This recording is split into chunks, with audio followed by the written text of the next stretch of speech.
Bon mardi matin tout le monde, bienvenue dans Toute Liberté avec Joey Aubé. Cette semaine avec José, écoute, bien évidemment, faut pas le choix d'en parler. On revient sur l'histoire de Yuri Chassin qui a quitté la coalition Avenir Québec pour devenir député indépendant. José souhaitait donner son petit grain de sel par rapport à cette affaire-là et sur la CAQ, plutôt l'actuelle santé de la CAQ en général. Fait qu'écoute, on plonge dans la piscine ce matin dans Toute Liberté.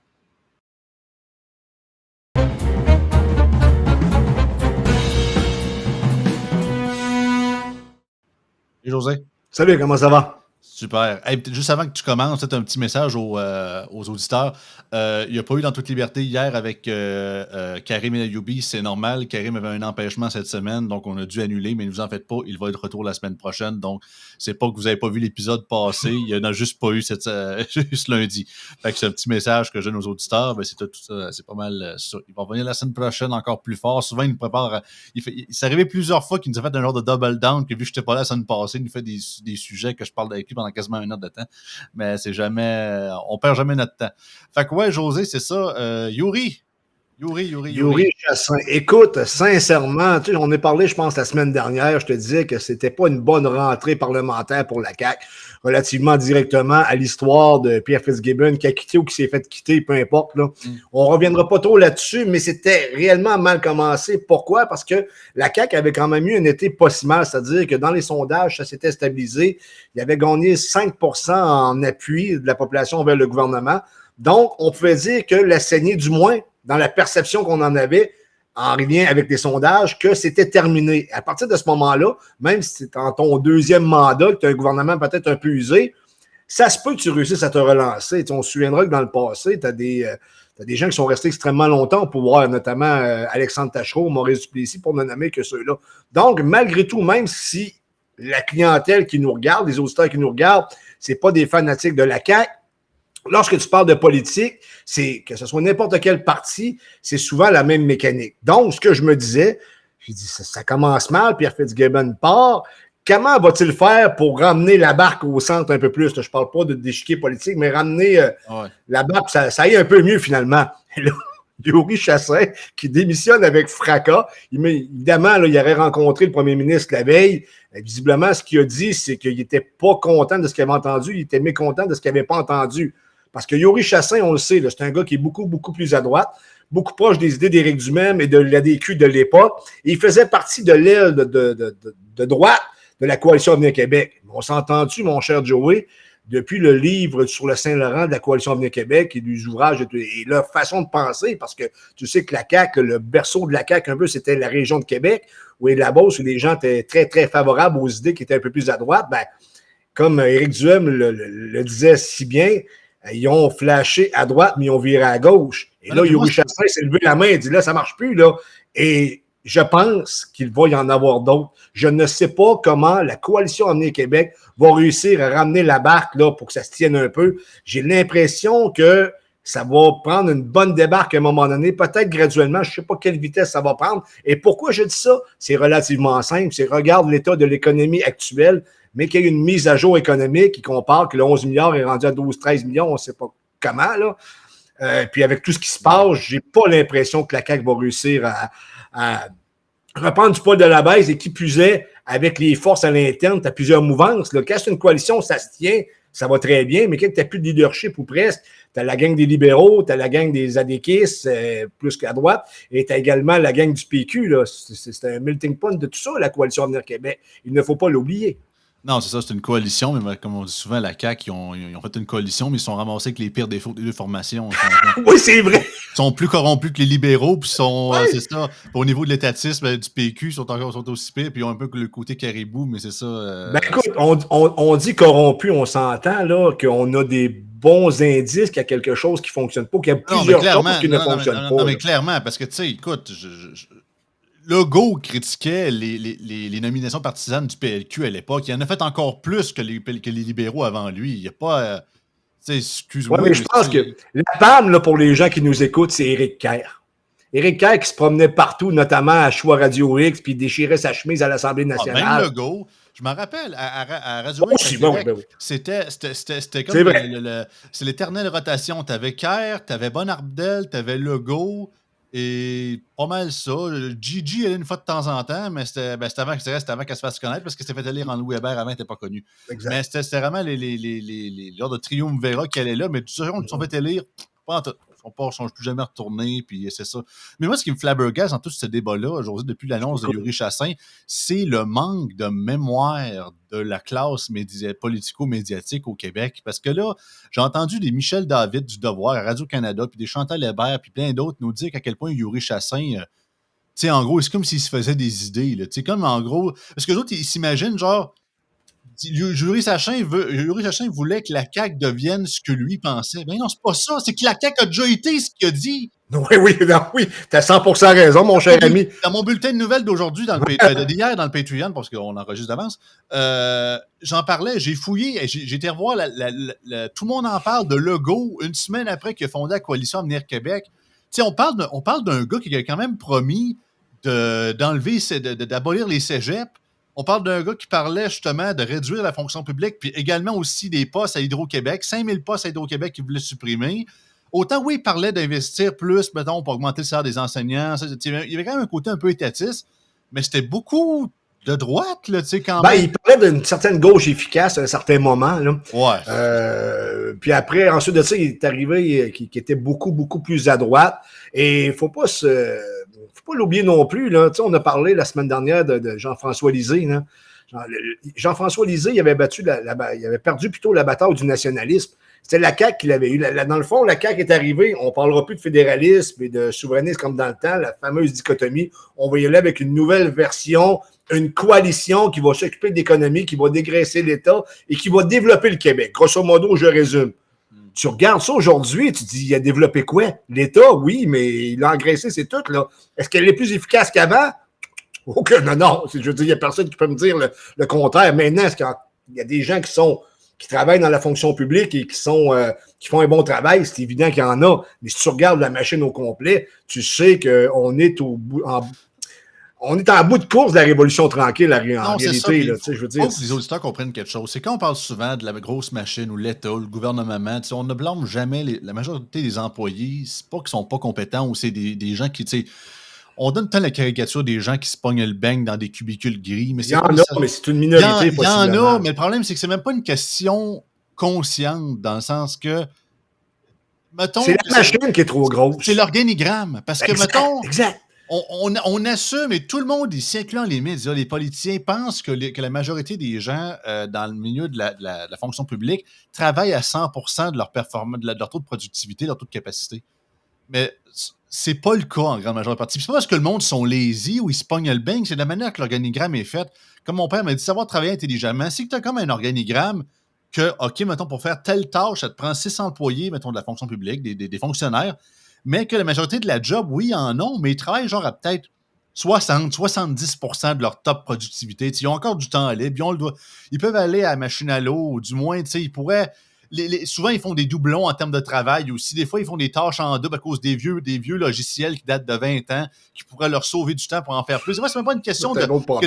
C'est ça, c'est même pas une question que les gens sont lâches. C'est vraiment la manière de travailler, puis les organigrammes, comment sont faits, puis comment les tâches sont attribuées. Tout ça peut être une perte de temps, que c'est pas nécessairement de la faute de l'employé. Mais là, rendu là, justement, là, ils ont 100 employés dans mon exemple, puis OK, là, on a plus de charge de travail, mais là, on roule à 60%. Ils ne savent pas, ils pensent qu'ils roulent à 100%. Ah, ben ça prend un nouvel employé. Fait qu'on engage un 7e, un 8e, et qui travaille encore à 60%, 70% de toute productivité, là. Ouais. On se dit, on manque de monde. T'es-tu sûr de ça que tu manques de monde, mon homme? Parce que si c'est ça, mettons, tu veux enlever tu veux débarder un camion de livraison pour le mettre directement dans le frigidaire. Tu commences par le mettre à terre, là, tu le comptes. Là, tu mets sur une palette, puis là, tu le revires à main, là, tu le remplis. Là, finalement, tu décides de le remettre une troisième fois dans le frigidaire. Des étapes inutiles, en d'autres termes. Ben, c'est ça. C'est savoir pas travailler intelligemment. Puis le gouvernement du Québec, c'est plate à dire, un monopole comme il est, il n'y a aucun incitatif pour initier une réflexion puis une auto-réflexion pour vouloir changer ça. Fait que c'est pour ça qu'on pointe ça du doigt. C'est pas parce que le monde est con et le monde ne travaille pas. C'est justement que vos méthodes de travail sont poches. En grande majeure partie. Mais combien qu'il y a de fonctionnaires de plus dans l'État québécois depuis l'arrivée de la CAQ? Je pense qu'Éric Duhem a sorti des chiffres. On part-tu de 70 000 et plus? C'est ça. Puis pour ce qui est vraiment sans compter le fédéral, on s'entend. Là. 70 000 employés de l'État, donc ça peut être du concierge jusqu'en haut. Puis je pense fonctionnaire, c'est 10 000 de plus. Non, mais quand même, c'est pas gros, dans gros, ce que la lignée de la CAQ affirmait. La taille, je pense, de l'État a augmenté, je pense que c'est 10 à 15 sur leur mandat. Là. Je te pose une question. Est-ce que François Legault, c'est réellement lui qui mène le Québec ou c'est juste une fichue marionnette? Y a-t-il les mains attachées pour ne pas réagir de même? Tu comprends, là, à un moment donné aussi, là, en passant, là, vite fait, Yuri Chassin, je vais en parler aussi, je vais ajouter ceci, c'est qu'il y a des gens qui pensent que Yuri Chassin a quitté parce qu'il n'a pas été nommé ministre. Non. Moi, j'ai vu sa conférence de presse. Si tu veux nous passer un extrait, vous allez vous rendre compte, et là, j'invite les gens à faire un comparatif, mais je pense que tu l'as aussi, avec Justin Trudeau. Vous me direz si ce gars-là n'est pas sincère et versus Justin Trudeau. Je ne sais pas si tu peux nous présenter ça. Oui, ce ne sera pas bien long. J'essaie d'avoir le... Comparer. Je l'ai mis dans l'autre. Je vais mettre l'écran complet, ce soit plus grave que ça. OK. Je passe ça ici, juste rapidement. La crainte que le Québec devienne la République du statu quo, c'est une expression qu'avaient utilisée les Lucides. Mais la CAQ allait changer ça.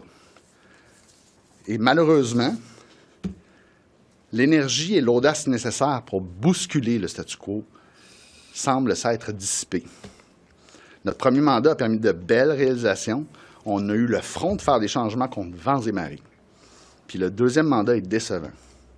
J'ai tenu la ligne. J'ai voté en faveur du budget avec un déficit historique. On s'est dit, on va faire des choix. Mais quand on remonte au Lucide, puis là, ça va faire 20 ans en février prochain, quand on regarde à nouveau L'Illusion tranquille, le documentaire de Joanne Marcotte, puis que ça n'a pas vraiment tant changé, on peut voir un symptôme tangible que le Québec est en train de devenir une république du statu quo. Il est sincère. Non, il est vraiment sincère. Puis tu le vois, on voit qu'il était stressé. Il parle, puis tu vois que ça le fatigue, parce que visiblement, c'est un gars loyal. Il croyait pour de vrai. Oh, absolument. Et c'était vraiment quelqu'un qui travaillait pour l'État. Tu sais, je veux dire, ça ne veut pas dire que vous êtes obligé d'être d'accord avec tout, mais des gars de même dans ton équipe, tu veux en avoir parce que tu sais que si tu leur donnes un dossier, il va se régler.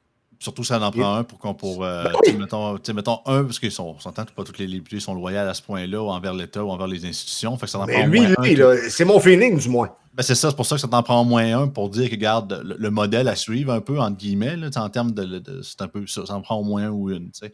Puis contrairement à notre cher ami premier ministre. C'est ça, montrez-nous ça. Mais le travail que fait le communautaire jour et nuit fait tellement un impact.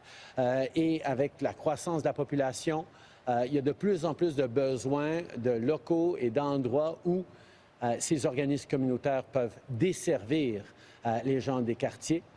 Donc aujourd'hui, je suis très fier d'annoncer qu'on va investir du fédéral plus de 33 millions de dollars pour appuyer 3 projets ici à Montréal. Today, on peut applaudir. C'est pas la pire, là. C'est pas sa pire, là. Non, c'est ça. J'ai des pires que ça. J'ai pas dit ça sur le fly. C'est une conférence qu'il a faite en juillet cette année. Là. Fait que parce que des fois, il parle, tu te rends compte que, tu sais, écoute, c'est un acteur de série B, pas à peu près. Tu sais, au début, là, comme on a parlé dans la dernière émission, tu sais, le fake en politique, là, au début, quand Trudeau est arrivé, on voyait moins ça. On dirait qu'on était moins aiguisé, notre cerveau, je te dirais, notre pif politique était un peu moins aiguisé. Là, avec tout ce qui s'est passé, notamment pendant la crise covidienne, mais là, tu vois, cette patente-là arrivée, puis encore là, c'est pas sa pire intervention, il y en a des pas mal pires, là, versus ce que Yuri Chassin a dit. Ben, moi, je suis obligé de te dire que je crois Yuri Chassin pas mal plus que Justin Trudeau. Et le fait qu'il aurait quitté par rapport qu'il n'a pas été nommé ministre, en même temps, il aurait-tu voulu être ministre alors qu'il ne prenait aucune décision? C'est quand on annonce là, qu'on fait des investissements à gauche et à droite qui ne tiennent pas la route, ensuite de ça, il faut que tu balances le budget, il faut que tu trouves des solutions. Pas certain, moi, peut-être que c'était mieux pour lui qu'il soit justement pas ministre, parce que ça l'aurait possiblement extrêmement frustré aussi. Ben, d'ailleurs, il sait que son... Non, je pense qu'il y a vraiment une différence, surtout qu'on a passé de Michael Ignatieff à Justin Trudeau. C'était un méchant gap là, en termes de niveau de charisme et de tranche d'âge aussi. Fait, je pense qu'il y a eu comme une période d'adaptation qui a dû être faite. Mais oui, au début, on se disait Sunny Ways, puis finalement, OK, parce que souvent, c'est ça, c'est qu'ils ont ces discours-là, mais souvent, justement, le pouvoir, puis gouverner, ça raplatit un peu ce genre de discours-là, puis ça devient le plus terne. Mais on dit que lui, il a décidé, non, je vais sticker avec ça. Puis le but, c'est pas nécessairement dire qu'il ne faut jamais avoir de charisme ou de jamais voir le verre à moitié plein en politique ou quand tu es au pouvoir, c'est pas ça. Mais quand tu es sur le nuage, quasiment pendant tous tes mandats que tu as eus, à un moment donné, c'est plus naturel. Là. C'est parce qu'à un moment donné, il faut du concret.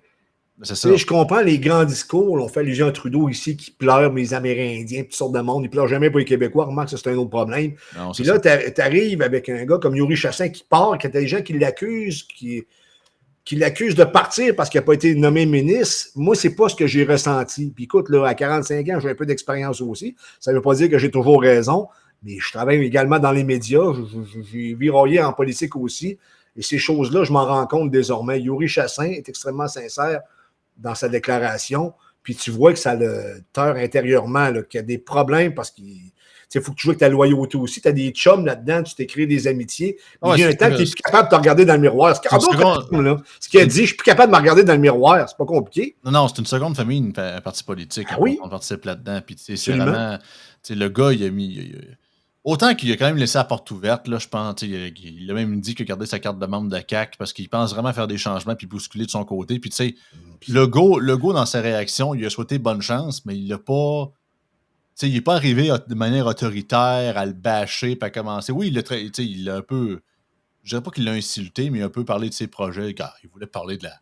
C'est un peu son dada, là, parler de la transparence syndicale. Il dit, moi, je suis pas trop là-dedans. Là, il a fait un peu son genre de goonie un peu, là, mais il n'a pas dit, genre, officiellement aujourd'hui, il est congédié du parti et plus jamais il n'aura le droit à sa carte. Je pense qu'il veut vraiment changer ça, puis il se laisse la même marge de manœuvre dans un cas où, justement, que notre dit Legault finirait par popper avant la prochaine élection. Mettons, ouais, mais le problème avec ça, Joey, peut-être que je vais exagérer dans mes propos, mais tu ferais-tu confiance au pyromane qui a brûlé ta maison pour la reconstruire?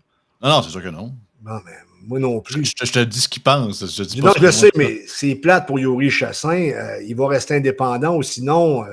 ça dépend. En passant, ça dépend ce qu'il veut pour sa carrière politique. S'il reste indépendant, c'est sûr qu'il ne repassera pas à la prochaine élection. Du moins, ses chances sont... Il a raison de dire qu'il s'est fait élire sous la bannière de la CAQ.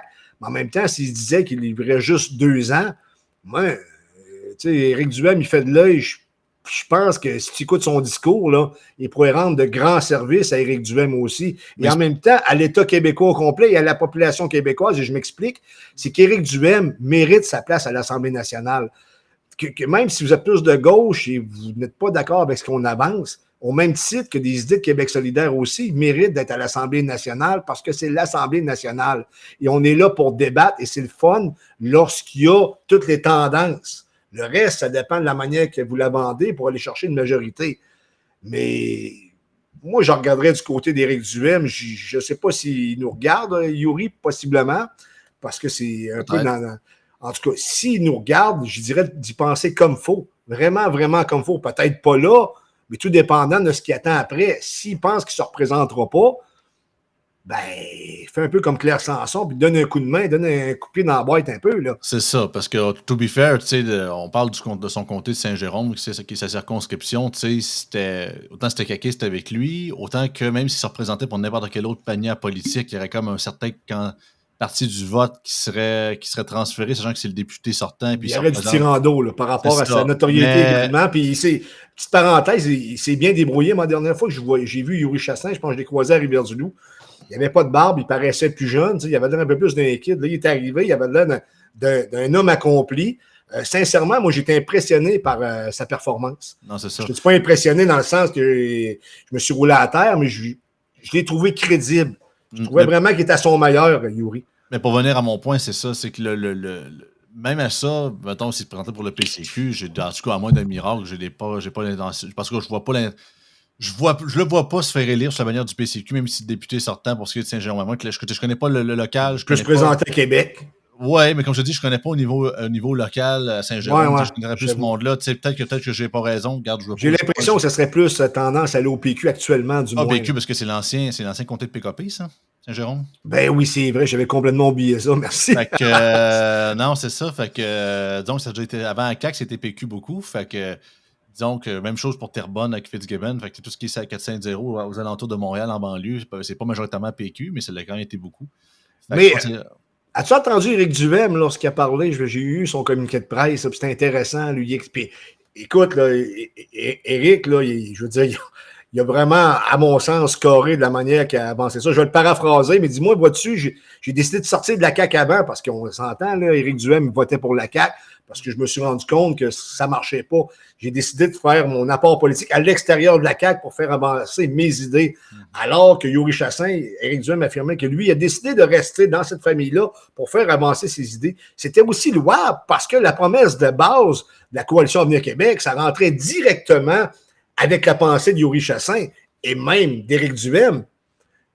Mais là, mon vieux, là, écoute, là, t'es resté dans la CAQ, t'as essayé jusqu'à la fin, et là, j'ai l'impression que Yuri Chassin n'était plus capable de se regarder dans le miroir. Et en politique, des gars comme Yuri Chassin, actuellement du moins, à mon sens, il n'y en a pas assez.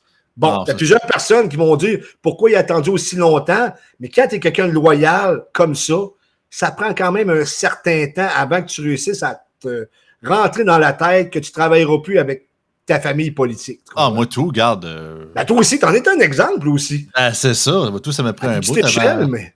C'est à petite échelle quand j'étais dans les jeunes caquistes. Au début, autant que quand il y a eu quand la pandémie a starté, bien évidemment, il y avait comme le premier, je te dirais, 3-4 mois qu'on était encore beaucoup dans l'inconnu. Fait que bien évidemment, j'étais derrière mon gouvernement. Mais quand il y a eu le premier automne avec le défi 28 jours, puis les cris du cœur des commerçants, puis il y a beaucoup de ce qu'aucun média ne parlait à part des cas, les hospitalisations et les décès. Et beaucoup me suis posé des questions, puis c'est ça, les crises internes avec le inner circle des jeunes caquistes qui ne travaillaient pas sous mes mains. Mais pourquoi il ne peut pas se trouver? Peux-tu juste le rappeler? C'est intéressant. Parce que j'avais une grand gueule puis je disais ce que je pensais. Ah, il veut, tu sais, c'est ça. De manière respectueuse, mais je le disais, tu sais. Puis c'est ça, tu sais. Puis je pense que, je sais pas si je dirais pas au point que c'est. C'était pas un yes man en d'autres termes. C'est ça. Puis putain, j'étais respectueux envers tout le monde. J'envoyais personne chier ou quoi que ce soit, mais pour eux autres, c'était comme tu rentres dans le rang, ferme ta gueule, finalement. Fait qu'après un bout, moi tout, ça m'a pris un bout de temps, mais j'ai décidé de décrocher. Puis l'origine, c'était pour tourner sur le banc des spectateurs. Puis c'est ça. Ce que je savais pas, c'est quand un certain journaliste, ami journaliste, j'ai compté tout ça. J'étais pas au courant qu'il connaissait Éric Duhem, fait qu'il a posté un article que par la suite, Éric a partagé, puis c'est de même que mon histoire a starté. Fait que c'est ça. D'une certaine façon, la chronique que tu fais à cette heure, ça fait pour te rendre l'appareil un peu là-dedans. Puis c'est pas une question de je te tape dans le dos, parce que tu as quand même un certain talent aussi. C'est pour ça que je te donne la parole. Mais tu as fait preuve de courage, Joey, sincèrement. Là, je veux pas te vanter devant tes auditeurs, mais c'est pas donné à tout le monde. C'est pour ça que je parle de Yuri Chassin en bons termes aujourd'hui. Même si pour plusieurs, ça a peut-être pris un peu trop de temps. C'est une critique qu'on peut apporter, mais finalement, il n'était plus capable. Puis je pense sincèrement qu'il va y en avoir d'autres. Je sais qu'Éric Duhem est en contact avec d'autres députés. Je ne serais pas surpris que ça viendrait de la Beauce. Là. Il a dit spécifiquement qu'il était surpris que ce soit Yuri Chassin parce qu'il y en avait plusieurs qui avaient. En fait, il y avait d'autres députés caquistes, selon lui, entre 3 et 4, qui jasent toujours en communication, qui disaient qu'il était encore plus furieux des positions actuelles de la CAQ que Yuri Chassin. Fait qu'il était surpris que ça soit vraiment Yuri qui parte en premier. Fait qu'écoute, moi, c'est sûr que Provençal, je suis pas certain que c'est un de ce gang-là. Le monsieur Provençal, je l'ai déjà rencontré, lui. Celui de Beausud, Samuel Poulain, pantoute. Le gars, c'est un genre de. C'est monsieur Kodak, puis il aime ça dans Mais Provençal, je serais pas surpris. C'est ça. Sinon, peut-être celle de Bellechasse, Mme Lachance, malgré qu'elle a eu griffement des occasions, donc justement le retrait du projet de troisième lien à l'époque avant qu'elle ressuscite pour qu'elle puisse décider, puis elle laisse de se coucher.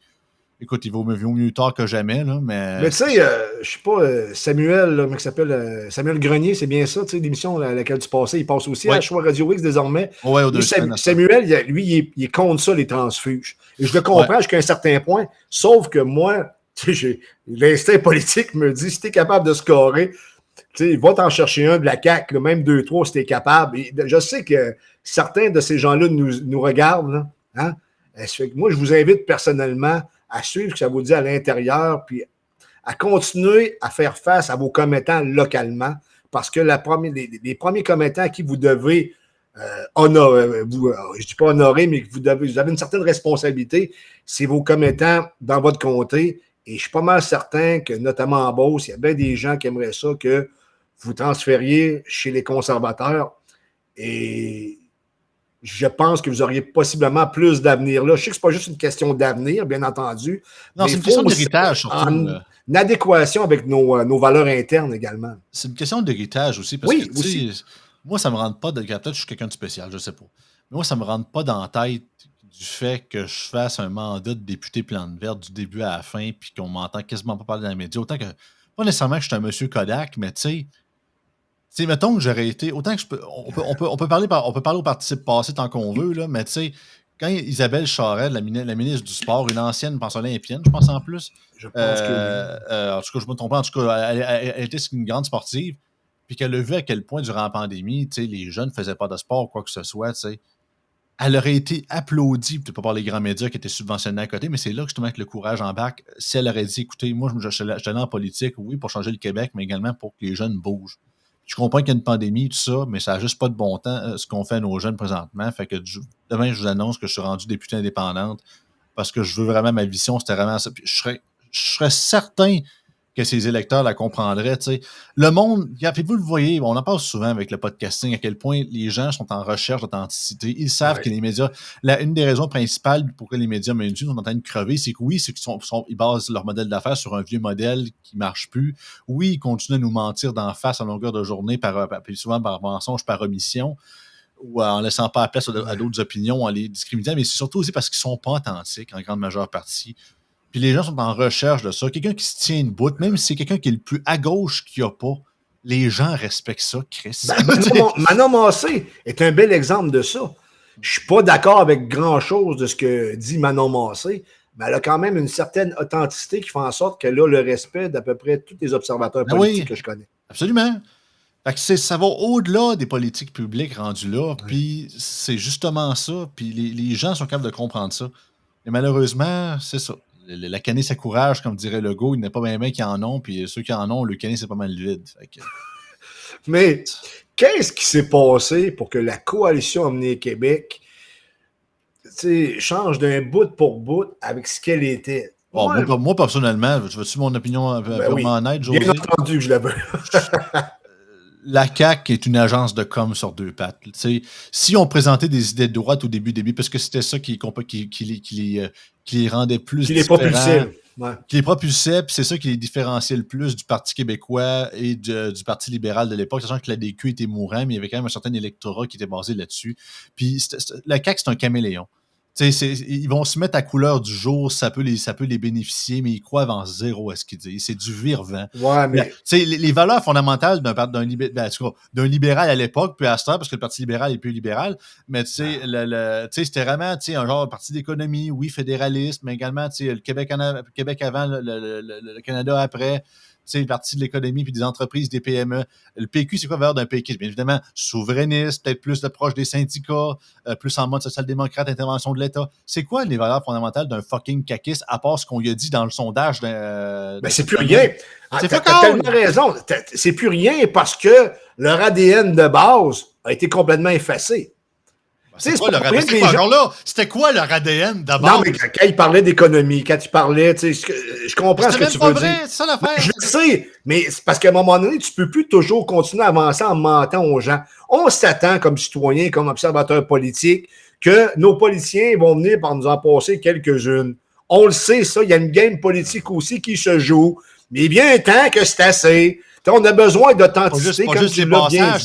C'est l'autoroute, là. Non, mais c'est ça. Je veux dire, tu regardes ça aller, puis j'ai tellement ri quand j'écoutais le commentaire de Yann et Frank, puis il dit, regarde, une belle shit show qui va arriver, là. J'ai l'impression, moi, sortez votre popcorn, parce que je vous garantis une chose, à moins que je me trompe, ça se peut que je me trompe, mais des fois, je me trompe, mais ça arrive juste un peu plus tard.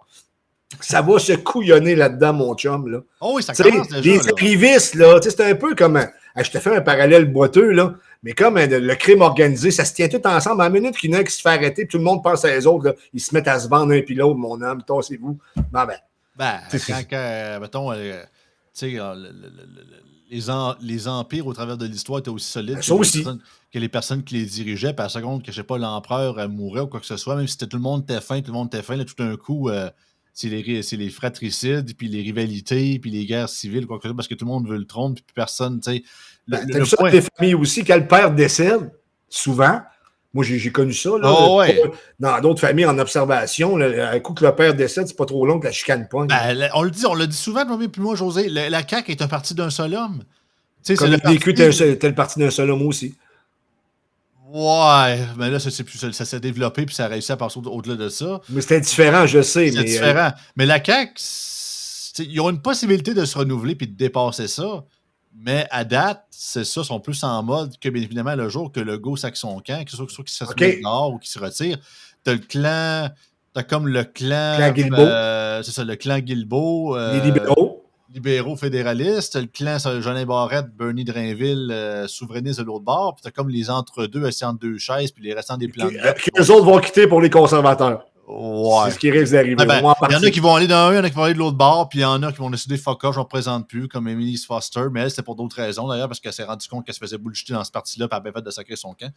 Je la respecte. Mais tu reconnais un certain leadership lorsque le chef en place s'organise pour avoir une relève digne de ce nom. Tu sais, quand tu quittes, on va dire un empire ou n'importe quoi, un royaume, il faut que tu t'organises pour avoir de la relève. Demain matin, François Legault quitte, pour X raison que ce soit, qui prend sa place? À bord Guilbeault, j'en vois pas, là, tu sais.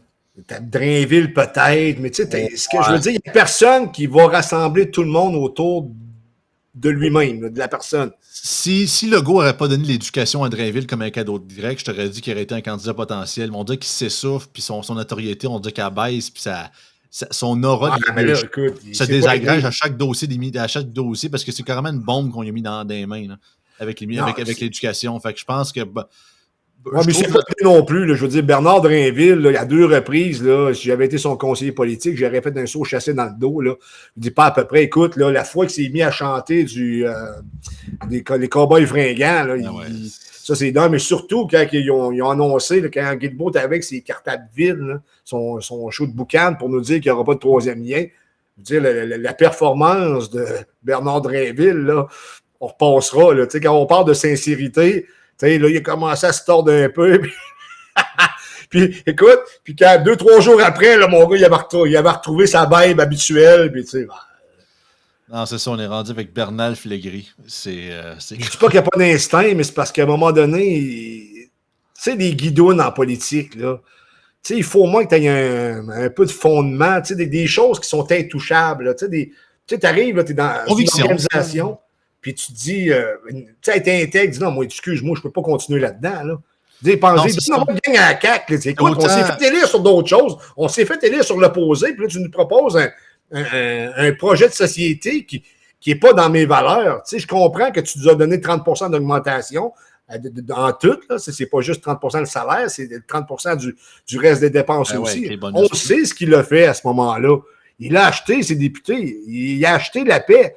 Mais en même temps, qu'est-ce qu'il a fait, le champion? C'est plate à dire, mais c'est ça. Quand par la suite, sont venus pour négocier dans la fonction publique, comment tu veux avoir une crédibilité quand tu viens de te voter toi-même 30% d'une claque?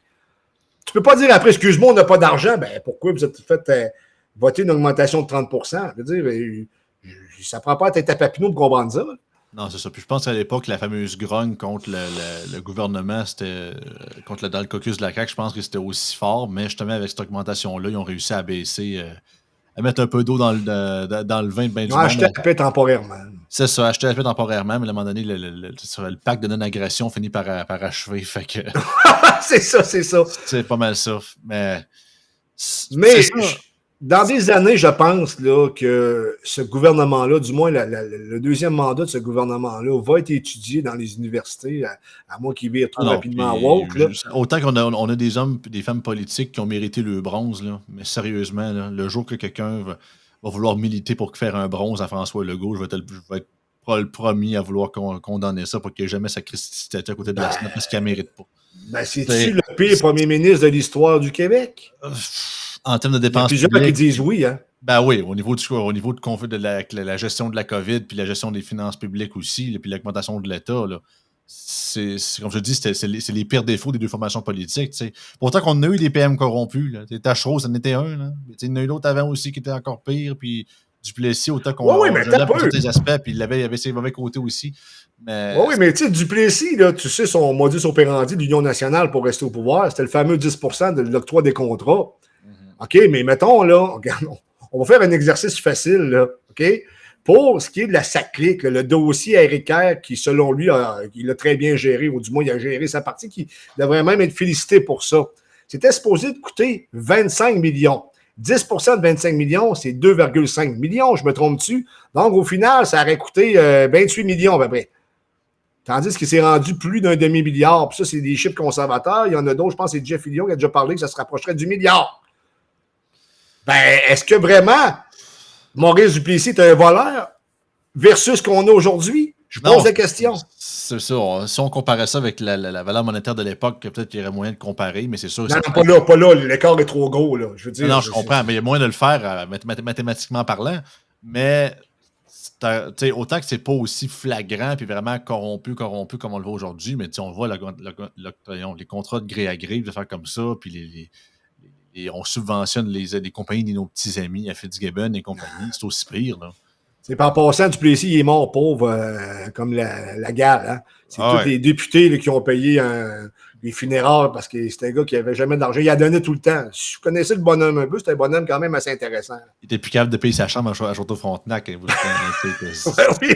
Il ne s'est pas trop agressé. Peut-être qu'il a aidé certains de ses amis, ça c'est à l'ombre d'un doute. Je pense que tout le monde a fait ça. Mais si tu compares l'Union nationale, parce que dans le psyché des gens, on a toujours vu ça comme le pire parti de la corruption au Québec versus ce qui se passe aujourd'hui. D'après moi, c'est des enfants d'école. Mais ça, c'est l'affaire que je dis souvent, c'est que, tu sais, quand le SAG est arrivé, autant que c'est ça, plus beaucoup de l'argent de l'époque de Duplessis a été, dans les coffres du gouvernement, a été fait de manière, on va dire, pas légale du tout, là. Mais dites-vous que cet argent-là était dans les coffres quand le SAG a pris le pouvoir. Fait que tous les beaux projets, le start-up de la Révolution tranquille, on peut quasiment dire que c'est grâce à Duplessis. On peut dire que c'est qui a accumulé le cash, peut-être pas de la manière qu'on souhaite. Ben le SAG s'en est servi pour partir ça, tu sais. Non, t'as peu. Il y a une nuance à apporter. Là. Le cash, le 10 là, ça allait pour la réélection du non national, OK? Mais les bonnes finances publiques, on se souviendra qu'à l'époque de Duplessis, on avait la dette plus basse de la Confédération canadienne par tête de pipe. C'était quelque chose. Donc, ce qui a permis de faire la Révolution tranquille, ça a été la bonne gestion de l'Union nationale. Aimez ou aimez pas, là. C'est sûr qu'il y avait des choses qu'on pourrait critiquer par rapport à l'époque de Maurice Duplessis. L'ultra-catholicisme, le droit de vote des femmes. Les ultramondanismes et tout ça. Là, il y avait des choses qu'il fallait que... La Révolution tranquille n'est pas arrivée pour rien. Là, je veux dire, Duplessis l'a juste ralenti un peu. Parce que par la suite, Daniel Johnson, père, a essayé d'y aller, se faire élire avec des méthodes un peu plus comme Duplessis ou de la pensée de Duplessis, puis ça ne marchait pas. Lui aussi, il a fallu qu'il modernise son discours. Duplessis, à la fin de sa vie, est un peu un anachronisme. Là. Il n'en demeure pas moins que les gens qui condamnent Duplessis comme étant la grande noirceur et la mal incarnée, je m'excuse, là, les nouveaux historiens, ou du moins ceux qui revisitent cette période-là, se rendent compte que c'était pas noir et blanc, là, qu'il y avait quand même des bons coups. Là, je veux dire... on pourra en parler longtemps aussi. Ben, c'est ça, c'est un peu la critique souvent qu'on fait ici de notre côté par rapport souvent à ces grands souverainistes ou des gens qui sont envers l'indépendance, qui sont des grands fans de l'histoire du Québec, mais dans leur tête, l'histoire du Québec, c'est bien évidemment la Nouvelle-France, la conquête, les Patriotes, la Fondation du Canada, puis whoop, on skip jusqu'en 1960. Puis là, c'est ça, alors que c'est complètement stupide de penser de même. Notre époque conservatrice, justement, c'était vu comme la grande noirceur, à part la revanche des berceaux et compagnie. Non, c'est une période sombre, on ne va pas en parler. C'est à oublier ça, alors qu'au contraire, il y a des mauvais côtés, mais des bons côtés aussi. C'est complexe, très complexe. Fait que, écoute, on pourra en parler longtemps. Ben, on va sûrement en reparler.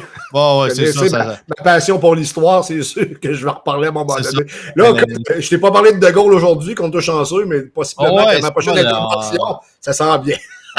On va s'acheter un Loto 649. Ça n'a pas été mentionné aujourd'hui. Je m'assume très bien en passant. Ah, c'est bien correct. Hey, merci José, on s'en va la semaine prochaine. Salut, bye.